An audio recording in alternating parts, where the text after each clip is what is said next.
میرے پاکستانیوں، آج میں ایک آپ کے سامنے یہ ہنگامی جو میڈیا ٹاک کرنے لگا ہوں، یہ ایک ایسی خوفناک اور دردناک اور تکلیف دہ چیز ہے کہ میں سمجھا یہ انتظار نہیں کر سکتی کل کے لیے۔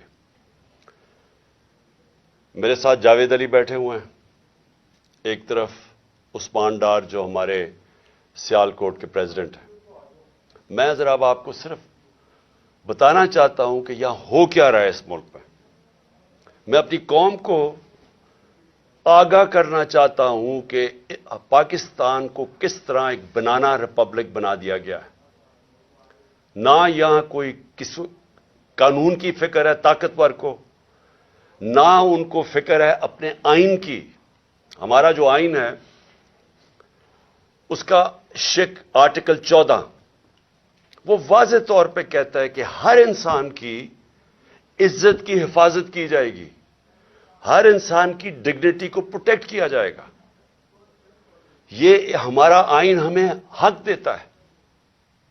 لیکن جو یہ جاوید علی سے ہوا، یہ میں اس کے منہ سے آپ کو سننا چاہیے کہ اس انسان سے ہوا کیا، اور میں اس کے بعد آپ کو بتاؤں گا یہ جب ختم کر دیں گے کہ یہ جاوید علی تو ایک آدمی ہے جو سامنے آ گیا ہے۔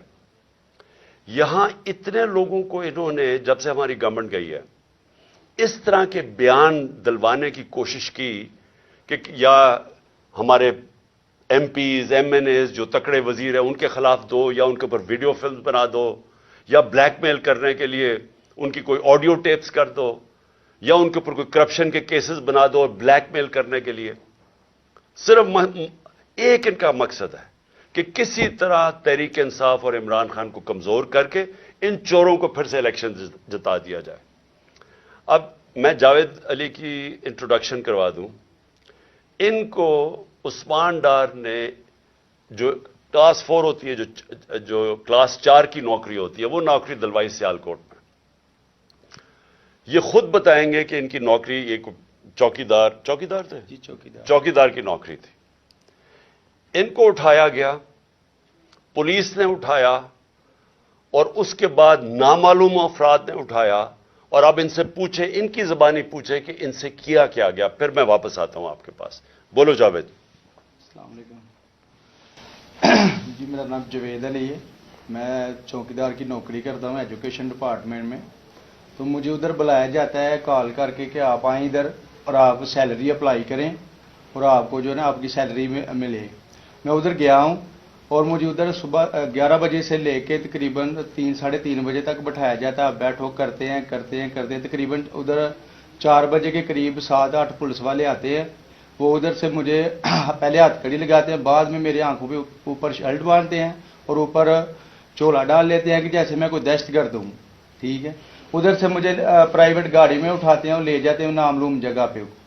ادھر جا کے میرے اوپر مارک چڑھا ہوتا ہے، آنکھیں باندھی ہوتی ہیں، تقریباً 7-8 بندے ہوتے ہیں وہ جو مجھے جاتے فرش پہ لٹا دیتے ہیں اور مارنا شروع کر دیتے ہیں کہ تم نے عثمان ڈار نے تم سے کتنے پیسے لیے نوکری دلوانے کے لیے۔ میں نہیں مانتا، میں کہتا نہیں دیے، پھر بھی مجھے دوسری دفعہ کبھی الٹا لٹکا دیتے ہیں کہ مانو تم نے عثمان ڈار کو پیسے دیے ہیں، کانٹریکٹر سے لے کے پیسے دیے ہیں۔ جب نہیں مانتا تب بھی مجھے کبھی سیدھا لٹکا دیتے ہیں، کبھی الٹا لٹکا دیتے ہیں۔ اور بعد میں جب میرے مثلاً کہ کبھی اینٹ ادھر سے اینٹ اٹھاتے ہیں، اسے دھاگے سے آگے میرے نازک حصوں میں باندھ دیتے ہیں کہ مانو تم کانٹریکٹ سے پیسے لے کے عثمان ڈار کو دیتے ہو۔ کپڑے اتارتے ہیں، بتاؤ۔ بعد میں مجھے ننگا کرتے ہیں، کپڑے اتارتے ہیں، کپڑے اتار کے ادھر فرش پہ بٹھا دیتے ہیں کہ مانو تم نے عثمان ڈار کو پیسے دیے۔ جب نہیں مانتا تو پھر ادھر سے کہتے ہیں کہ ایک ڈالا بھیجو، اس کی بیوی کو اٹھاؤ، اس کے بچے کو اٹھاؤ اور ادھر اس کو لا کر اس کو برہنہ کرو، اس کی ویڈیو بناؤ، فیس بک پہ ڈالو اور بلیک میل کرو۔ تب ادھر سے جا کے جب میری فیملی آئی تب میں ادھر سے ٹوٹا، ان کے آگے رویا کہ اب آپ بتائیں کہ میں نے کیا کرنا ہے۔ اس نے کہا کہ آپ 134 کے بیان دیں اور یہ کمنٹ میرے کہہ رہے ہیں کہ آپ نے یہ پیسے ٹھیکیداروں سے لے کے عثمان ڈار کو دیے۔